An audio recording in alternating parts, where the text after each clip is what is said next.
जो बीमारियां बच्चों को बचपन पे आ जाती है जैसे ही नवजात पैदा होता है, अगर उसको समय में सांस ले नहीं पाया बच्चा, और वो बीमारी यहाँ तक होती है कि बच्चों को काल की ग्रास पे ले जाती है, मौत के मुहाने पे लाके खड़ा कर देती है। डायबिटिक मदर, उसका बच्चा बड़ा होता है जो कि दिखने में हेल्दी दिखता है, लेकिन बच्चा हेल्दी रहता नहीं है। बहुत ज्यादा शिकायत मिलती है कि बच्चा जो है वो जॉन्डिस का शिकार है। जॉन्डिस एक कंडीशन है जो प्राय 90-95% पैदा हुए बच्चों में, न्यूबॉर्न बच्चों में होती है। बालाजी हॉस्पिटल में टीके को लेकर के क्या सुविधाएं दे रहे हैं आप? 50% डिस्काउंट तो सारे लैब इन्वेस्टिगेशंस पे है। बच्चों की बात होती है तो कोई भी पेरेंट्स कॉम्प्रोमाइज नहीं करता। मेजर संक्रमण जो होता है उसके लिए हम पहले ही प्राइमरी वैक्सीनेशन के रूप में प्रोटेक्शन प्रोवाइड करते हैं, इम्यूनाइजेशन जिसको बोलते हैं। कई बार ऐसा आता है कि बच्चा रोता ही नहीं है। कई बार ऐसा होता है कि बच्चा ऑपरेशन के द्वारा जन्म लेता है। दोस्तों नमस्कार। हर परिवार की एक ख्वाहिश होती है कि उसका वंश बढ़ाने वाला कोई होना चाहिए। बच्चे की ललक हर किसी को होती है और हेल्दी बच्चे की ख्वाहिश सबकी होती है। हेल्दी तब होगा जब एक माँ हेल्दी होगी और हेल्दी डिलीवरी होगी। तो पिछले वीडियो में हमने आपको जो दिखाया था कि श्री बालाजी हॉस्पिटल में किस तरह से जच्चा का ख्याल रखा जाता है, किस तरह से उन्हें कुछ सुविधाएं दी जाती हैं, विशेष पैकेज दिए जाते हैं, यहाँ तक कि पूरी डिलीवरी चाहे सीजरियन हो चाहे नॉर्मल डिलीवरी हो, टोटल श्री बालाजी हॉस्पिटल्स में फ्री की जाती है। जच्चा के बाद बात आती है बच्चा की। तो आज बालाजी हॉस्पिटल में आया हूँ और यहाँ पे पीडियाट्रिशियन की एक पूरी टीम बैठी हुई है। थोड़ा सा पहले उन्हें हम आपका परिचय करा देते हैं। तो साथ में है डॉक्टर BN रॉय जी। और BN रॉय, आप HOD हैं श्री बालाजी हॉस्पिटल के पीडियाट्रिशियन डिपार्टमेंट के। आपका अभिनंदन, स्वागत। साथ ही हमारे में हैं डॉक्टर रश्मि किस्पोट्टा जी, प्रोफेसर हैं आप, और डॉक्टर निकिता पटेल, आप assistant professor. Doctor Satyan Soni हैं आप नियोनेटल पीडियाट्रिशियन हैं, और डॉक्टर मयंक द्विवेदी जी हमारे साथ में हैं। आप सभी का हम स्वागत करते हैं और एक पैनल डिस्कशन के रूप में दोस्तों हम आ रहे हैं ये जानने के लिए कि जो बीमारियां बच्चों को बचपन पे आ जाती है और उनके लंबे समय तक एक गहरा जख्म दे जाती है, चोट दे जाती है, और वो बचपन की चोट आने वाले समय पूरे भविष्य के लिए एक पीड़ादायक बन जाती है। उसको बचपन में ही किस तरह से दुरुस्त रखा जा सकता है, तंदुरुस्त रखा जा सकता है, कुछ वैक्सीनेशन है, कुछ दवाइयां हैं, थोड़ा उस पर चर्चा कर लेते हैं। तो सबसे पहले HOD साहब आपसे ही बात करते हैं। बच्चों में जो कहा जाता है कुछ वायरस या बैक्टीरिया बचपन में ही अटैक कर देते हैं, और वो बीमारी यहाँ तक होती है कि बच्चों को काल की ग्रास पे ले जाती है, मौत के मुहाने पे लाके खड़ा कर देती है। तो पहले प्रिकॉशंस क्या होते हैं? पहला प्रिकॉशन तो हमारे बालाजी हॉस्पिटल में हमारे नायक साहब जो कर रहे हैं फ्री डिलीवरी। इससे क्या हो रहा है, गरीब परिवार सरकारी अस्पताल जाने की जो दूरी है वो कम हो जा रही है। डिलीवरी यहाँ पे हो रही, बहुत अच्छे हाथों से डिलीवरी हो रही है, जो कि जो बच्चा हो रहा है उसको कॉम्प्लिकेशंस कुछ नहीं हो रहे। क्योंकि जैसे ही नवजात पैदा होता है, अगर उसको समय में सांस ले नहीं पाया बच्चा, किसी और कारण से उसको सांस लेने में तकलीफ हो रही है, तो यहाँ पे प्राइमरी केयर तुरंत एक ही बिल्डिंग के नीचे मिल जाता है, बाजू में डिलीवरी होती है और बच्चा नवजात से गहन चिकित्सा इकाई में तुरंत आ जाता है। तो जो ये कॉम्प्लिकेशंस होते हैं बच्चे के लॉन्ग टर्म के लिए हो जाते हैं। अगर उस समय सही तरीके से इलाज नहीं हुआ बच्चे का, जिसको हम बर्थ एस्फिक्सिया बोलते हैं या गंदा पानी पी लिया बोलते हैं, या किसी कारणवश डायबिटिक मदर, उसका बच्चा बड़ा होता है जो कि दिखने में हेल्दी दिखता है लेकिन बच्चा हेल्दी रहता नहीं है, इन सब बच्चों का तुरंत ही इलाज हमारे NICU में शुरू हो जाता है। तो ये बहुत ज़्यादा प्लस पॉइंट है हमारे इंस्टीट्यूट के लिए कि आजू बाजू हमारा सेंटर है, मतलब गायनिकोटी है, गायनिकोटी से पास में ही हमारा NICU है, और हमारे पास फुल टाइम न्यूनेटोलॉजिस्ट भी है। तो ये इम्पैक्ट जो है लॉन्ग टर्म के लिए बहुत ही है, क्योंकि अगर बर्थ एस्फिक्सिया वाले बच्चे को हम टाइमली इंट्यूबेट करके सांस की मशीन में ना रखे, उसके दिमाग को ऐसी क्षति पहुंचती कि वो बच्चा बाद में विकलांग CP बोलते हैं हम, वो हो जाता है। तो ये यहाँ पे होता ही है। साथ में हम डिस्चार्ज के समय बच्चों को सारा वैक्सीनेशन समझाते हैं, और वैक्सीन से होने वाली नहीं लगने वाली बीमारियाँ जो है, वैक्सीन ना लगे जो बीमारियाँ होती है उनका बचाव के बारे में बताते हैं। तो बहुत ज़्यादा यहाँ पे अवेयरनेस अच्छा है। गांव से भी पेशेंट आते हैं, उड़ीसा से बहुत पेशेंट आते हैं, ये सब अवेयर होके जाते हैं। और ऑलमोस्ट सारे बच्चे हम कोशिश करते हैं कि हमारे हाथों से कोई भी ऐसी चूक ना हो कि बच्चे को कोई बीमारी छूट रहा हो। पूरी टीम हमारे पास, हम पूरी तरीके से इलाज करते हैं। अब आपके पास एक प्रश्न आ रहा होगा कि दोस्तों कि जब बच्चे अक्सर पैदा होते हैं तो डॉक्टर उन्हें उठा करके किसी दूसरे वार्ड में शिफ्ट कर देते हैं और खास करके बता देते हैं कि पीलिया इनको हो गई, इनको जॉन्डिस हो गई है और इन्हें किसी विशेष लाइट के पास में रखना पड़ता है। इसी पैनल में हमारे साथ में न्यूरोलॉजिस्ट बैठे हुए हैं, डॉक्टर सत्यन सोनी जी। डॉक्टर सत्येंद्र सोनी जी, ऐसा क्या होता है कि बच्चे को जब भी जन्म लेता है और उठा करके फिर एक दूसरे स्पेशल आईसीयू में आप लोग रखते हैं, नियोनेटल आईसीयू बोलते हैं, और जल्दी प्राइमरी बहुत ज़्यादा शिकायत मिलती है कि बच्चा जो है वो जॉन्डिस का शिकार है। हेलो नमस्कार सर, मैं डॉक्टर सत्येंद्र सोनी हूँ, नियोनेटोलॉजिस्ट बालाजी हॉस्पिटल में।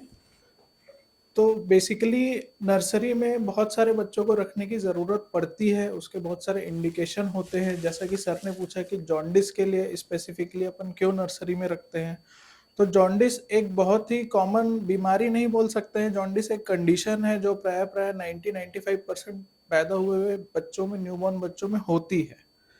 तो हर बच्चों को रखने की ज़रूरत नहीं पड़ती है। जिन बच्चों में जॉन्डिस का लेवल ज़्यादा होता है, उन्हीं बच्चों को अपने को फोटोथेरेपी देने के लिए एक स्पेशल यूवी लाइट रहती है।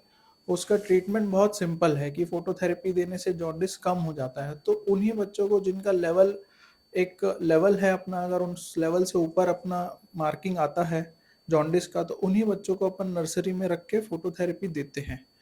तो उसमें भी 2-3 कंडीशन है कि अगर डे 1 पे जॉन्डिस हो रहा है तो वो किसी बीमारी को संकेत करता है कि उसमें बच्चे में कोई बीमारी हो सकती है, कोई कंजेनाइटल डिफेक्ट हो सकते हैं, कोई कंजेनाइटल ब्लड की बीमारी हो सकती है। वही अगर दूसरे तीसरे दिन से अगर जॉन्डिस होता है तो वो बेसिकली अपने फिजियोलॉजिकल जॉन्डिस, मतलब सामान्य जॉन्डिस में माना जाता है। जॉन्डिस की बीमारी का सबसे मेजर खतरा ये है कि अगर उसको ट्रीट नहीं किया जाए तो जो जॉन्डिस के जो लेवल है अगर ब्रेन में जाते हैं तो वो ब्रेन डैमेज करते हैं, वो परमानेंट ब्रेन डैमेज कर सकते हैं। पर उसका ट्रीटमेंट बहुत ही सिंपल है ना। फोटोथेरेपी से या जिन बच्चों को ज़्यादा जॉन्डिस है, ब्लड एक्सचेंज करके अपन वो जॉन्डिस का लेवल बहुत जल्दी कंट्रोल कर सकते हैं ब्रेन में जाने के पहले। तो उन्हीं बच्चों को अपने को नर्सरी में रखने की ज़रूरत होती है। तो अपनी नर्सरी में सारे इक्विपमेंट्स हैं, एडिक्वेट फोटोथेरेपी यूनिट है, ज़रूरत पड़ने पे अपन ब्लड एक्सचेंज ट्रांसफ्यूजन की जो प्रोसेस है वो भी करते हैं। तो जैसा कहते हैं कि prevention is always better than cure, तो सभी बच्चों की स्क्रीनिंग करना हमें ज़रूरी है। और पेरेंट्स को हम ये समझाते भी हैं कि जॉन्डिस की स्क्रीनिंग क्यों इम्पोर्टेंट है, उसका ट्रीटमेंट कैसा है। तो ये सारी चीज़ें हैं। राइट। डॉक्टर निकिता जी, कई बार ऐसा आता है कि बच्चा रोता ही नहीं है और उसको कुछ ऐसी तकलीफ भी होती हैं कि सांस लेने में भी तकलीफ हो रही है इन चीज़ों पे। इस दौरान में आप जैसे पीडियाट्रिशियन का रोल क्या होता है? जब बच्चा जन्म लेता है तो उसके बाद में कई बार ऐसा होता है कि बच्चा ऑपरेशन के द्वारा जन्म लेता है। तो ऑपरेशन के द्वारा जन्म लेने की वजह से उसके फेफड़ों में पूरी तरह से हवा नहीं भर पाती है जितनी की भरनी चाहिए। ऐसी परिस्थिति में पूरा पानी साफ नहीं होने के कारण सांस लेने में कुछ तकलीफ रहती है। सांस की गति तेज रहती है या छाती में गड्ढे पड़ रहे होते हैं या ऑक्सीजन सैचुरेशन पूरा नहीं होता है। तो इसकी वजह से हम लोगों का काम वहाँ पर ये होता है कि हम उस बच्चे को नर्सरी में लेकर के आएँ, उसको असेस करें कि उसका कारण क्या है, जो कि कई बार यही कारण होता है कि वो सांस फेफड़ा पूरी तरह से एक्सपैंड नहीं हो पाता है। तो ऐसे में हम उसको ऑक्सीजन प्रोवाइड करते हैं, उसको रोज़ाना निगरानी रखते हैं कि कैसे बेहतर हो रहा है और आगे जो ट्रीटमेंट रिक्वायर्ड होता है उसके हिसाब से फॉलो करते हैं। हमारा एनआईसीयू पूरी तरह इक्विप्ड है सारी जांचों के लिए। हमारे न्यूनेटोलॉजिस्ट भी हैं हमारे साथ और भी जो भी लोग हैं, सभी लोग वहाँ पर जाकर के रोज़ राउंड लेते हैं, एग्जामिन करते हैं, जो रिक्वायर्ड इन्वेस्टिगेशंस हैं प्रॉपर फॉलोअप में रखते हैं और इम्प्रूवमेंट पे फिर मदर को हैंड ओवर कर देते हैं। तो दोस्तों, मैं जब भी बालाजी आता हूँ तो और जहाँ पे डॉक्टरों से बात होती है तो मैं आप बार बार एक बात हाईलाइट करता हूँ कि बालाजी हॉस्पिटल पूरे छत्तीसगढ़ में एकमात्र हॉस्पिटल है और मेडिकल कॉलेज है जहाँ पे ओपीडी टोटल फ्री है। मतलब मात्र 100 रुपये लगते हैं दोस्त, एक साल का 365 दिन में 100 रुपये देने हैं तो क्या होगा। और आप उस डिपार्टमेंट पे पूरे साल भर जब चाहें तब आकर के अपनी परामर्श डॉक्टरों से ले सकते हैं एक बार। दूसरी है, जितनी भी जांचें यहाँ पे की जाती हैं उन सारे जांचों में 50% की छूट मिलती है आपको। इतनी बड़ी फैसिलिटीज़ है क्योंकि आप ही लोग कहते हो कि डॉक्टर डायग्नोसिस में बहुत ज़्यादा कमा लिया करते हैं, तो यहाँ पे कमाई शायद थोड़ी कम है दोस्तों। अब एक बात और बात आते हैं पीडियाट्रिशियन पे, क्योंकि जब पीडियाट्रिक की बात होती है, बच्चों की बात होती है, तो कोई भी पेरेंट्स कॉम्प्रोमाइज़ नहीं करता। और यहाँ पे कई प्रकार की जांच लिखी जाती है, साथ ही कई प्रकार के इंजेक्शन लगाए जाते हैं जो लाइफ सेविंग होते हैं, जिन्हें टीका कहा जाता है। तो अब आते हैं, थोड़ा सा बात करेंगे डॉक्टर रश्मि जी के उसमें बालाजी हॉस्पिटल में टीके को लेकर के क्या सुविधाएं दे रहे हैं आप लोग? टीका को लेकर के मतलब पहली बात तो ये बहुत ज़रूरी है क्योंकि ये बहुत सारी जो अंडर 5 इयर्स में जो संक्रमण जो होता है उसके लिए हम पहले ही प्राथमिक मतलब जो भी हमको प्राइमरी वैक्सीनेशन के रूप में हम उनको प्रोटेक्शन प्रोवाइड करते हैं, इम्यूनाइजेशन जिसको बोलते हैं। तो लगभग 1 डेढ़ साल तक सारी फ्री हैं, जो भी नेशनल इम्यूनाइजेशन शेड्यूल के द्वारा गवर्नमेंट में दी जाती है। यहाँ पे सभी प्रकार की सुविधा उपलब्ध है। और जैसे किसी को नहीं समझ आ रहा है कि कैसे क्या है, उनको जन्म जैसे हम डिस्चार्ज करते हैं तब बर्थ का टीका लगता है और साथ ही में जैसे जैसे फॉलोअप में आते हैं उनको सारी जानकारी दे दी जाती है। बहुत कंफ्यूज भी रहते हैं कि अब क्या कब तक, तो उनको बताया जाता है और बाकायदा वो आते भी हैं। और ऑप्शनल वैक्सीन्स की भी सुविधा उपलब्ध है यहाँ पे। ये तो फ्री है 1.5 साल तक, उसके बाद में 50% तक डिस्काउंट भी है। तो जैसे मतलब सारे ब्रांडेड और ऑप्शनल सब सुविधा उपलब्ध है, तो फ्री उसका सुविधा ले सकते हैं। और साथ ही ये बहुत ज़रूरी भी है कि इतने प्रकार की बीमारियां हो रही हैं, तो जो मेन है वो सब कवर हो जाए। और साथ ही मतलब कवर रहने से क्या रहता है कि उनकी ग्रोथ अच्छे से होती है, क्योंकि हम स्वस्थ बच्चे चाहते हैं, बीमारी से फ्री। डॉक्टर रॉय, हाँ। बीमारियां बहुत सारी हैं बच्चों के पास में। हम्म। पहले तो हम 4-5 बीमारी सुनते थे कि डिप्थीरिया हो गया, टाइफाइड हो जाता है, पोलियो हो जाता है। अभी जैसे जैसे समय बढ़ रहा है तो बीमारियां भी बढ़ती चली गई और बहुत सारे टीके भी आ चुके हैं। जी। कुछ गवर्नमेंट के द्वारा कंपलसरी है, कुछ ऑप्शनल है। हम्म। बालाजी में आप कौन कौन से टीके ऐसे हैं जो फ्री में लगवा रहे हैं, और ऐसे कौन कौन से टीके हैं जिनके लिए आप, क्योंकि आपका बोर्ड देखा 50% डिस्काउंट पे है। 50% डिस्काउंट तो सारे लैब इन्वेस्टिगेशंस पे है। बाकी टोटल फ्री वैक्सीनेशन जो प्राइमरी वैक्सीनेशन डॉक्टर रश्मि ने ऑलरेडी बताया, ये अभी हम स्कीम अभी शुरू करने वाले हैं। इसके पहले जन्म का टीकाकरण तो हम फ्री में लगा ही रहे थे।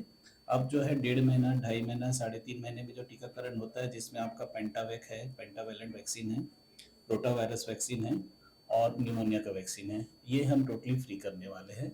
1.5 महीने में एक खुराक लगेगा इनका, 2.5 महीने में, 3.5 महीने में, फिर 90 महीने में खसरे का टीका रहता है, जो नॉर्मली गवर्नमेंट सेंटर्स में मीजल्स बस लगता है और रुबेला लगता है, एमआर बोलते हैं, हमारे इधर एमएमआर की सुविधा रहेगी उस समय।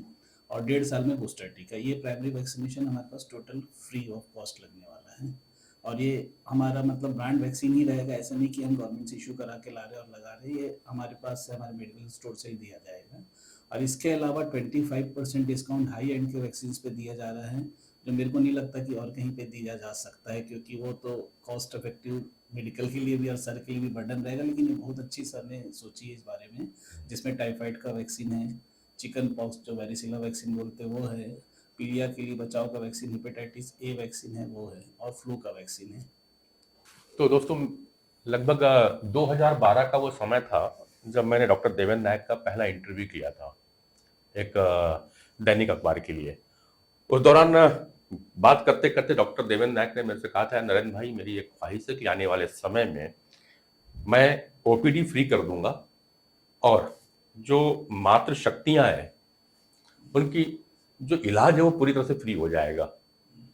इतना तो ठीक है, मेरे को तो लगा कि चलो ठीक है कर लेंगे। मातृ शक्ति को ये नहीं पता था कि बच्चों के इलाज में भी इतनी सुविधाएं दे देंगी। तो ये पूरा जच्चा बच्चा केयर सेंटर और क्वालिटी मेडिसिन के साथ, और यहाँ पे जो विशेषज्ञ हैं उनके द्वारा ट्रीटमेंट, और ये सुविधाएं कि कई वैक्सीन टोटल फ्री, कई वैक्सीन जो कि 50% डिस्काउंट पे, और जो हायर वैक्सीनेशन है जो कि कुछ कॉस्टली ज़्यादा होती है उनमें भी 25% तक का रिबेट मिलता है। ये बालाजी हॉस्पिटल की खासियत। अगले बार फिर किसी विषय में फिर मिलूंगा आप लोग के साथ में। कमेंट्स बॉक्स पे आप अपने लिख सकते हैं, तो जाओ। फिर बालाजी हॉस्पिटल का लिंक नीचे दिया हुआ है और बाकी वीडियो भी दिए हुए हैं कि किसने क्या कहा और क्या क्या सुविधाएं उपलब्ध है, वो आप जरूर